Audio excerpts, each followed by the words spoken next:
ಹರ ಹರ ಮಹಾದೇವ್. ಜೈ Shri Gurudatta. Gurudatta YouTube ಚಾನಲ್ಗೆ ಸ್ವಾಗತ ಸುಸ್ವಾಗತ.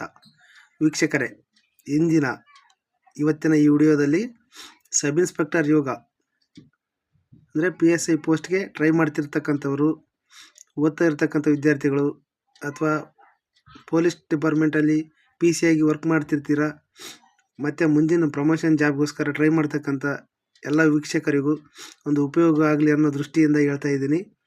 ನಿಮ್ಮ ಜಾತಕದಿಂದ ನೀವೇ ನೋಡ್ಕೊಳ್ರಿ. ಅಂದರೆ ಲಗ್ನದಿಂದ 1, 4, 7, 10ನೇ ಮನೆಯಲ್ಲಿ ಶನಿ ಇರಬೇಕು. ಅಂದರೆ ಅದು ನೀಚತ್ವವನ್ನು ಹೊಂದಿರತಕ್ಕಂಥ ಗ್ರಹ ಆಗಿರಬೇಕು. ಅದು ಶನಿ ನೀಚನಾಗೋದು ಮೇಷರಾಶಿಯಲ್ಲಿ ಮಾತ್ರ.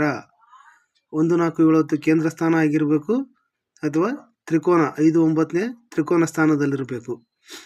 ನಿಮ್ಮದು ಯಾವ ಲಗ್ನದಿಂದ ನೀವೇ ನೋಡ್ರಿ. ಈ ಸ್ಥಾನದಲ್ಲಿ ಮೇಷರಾಶಿ ಆಗಿರಕ್ಕದು ಕೇಂದ್ರ ಸ್ಥಾನ ತ್ರಿಕೋನ ಸ್ಥಾನ ಆದರೂ ಕೂಡ ಮೇಷರಾಶಿಯಲ್ಲಿ ಶನಿ ಬಂದು ಕೂತಾಗ ನೀಚನಾಗ್ತಾನೆ.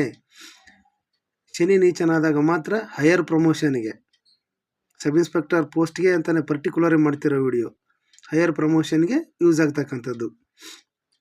ಆಗಿಲ್ಲ ಅಂದರೆ 100ಕ್ಕೆ 99% ಯಾವ ಕಾರಣಕ್ಕೂ ಸಬ್ ಇನ್ಸ್ಪೆಕ್ಟರ್ ಆಗ್ತಕ್ಕಂಥ ಯೋಗ ಜಾತಕದಿಂದ ತೋರಿಸಲ್ಲ.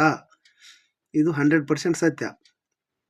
ಜೊತೆಗೆ 1-6-10 ಕಾಂಬಿನೇಷನ್, ಲಗ್ನ 6ನೇ ಮನೆ 10ನೇ ಮನೆ ದಶ ನಡೀತಾ ಇರಬೇಕು.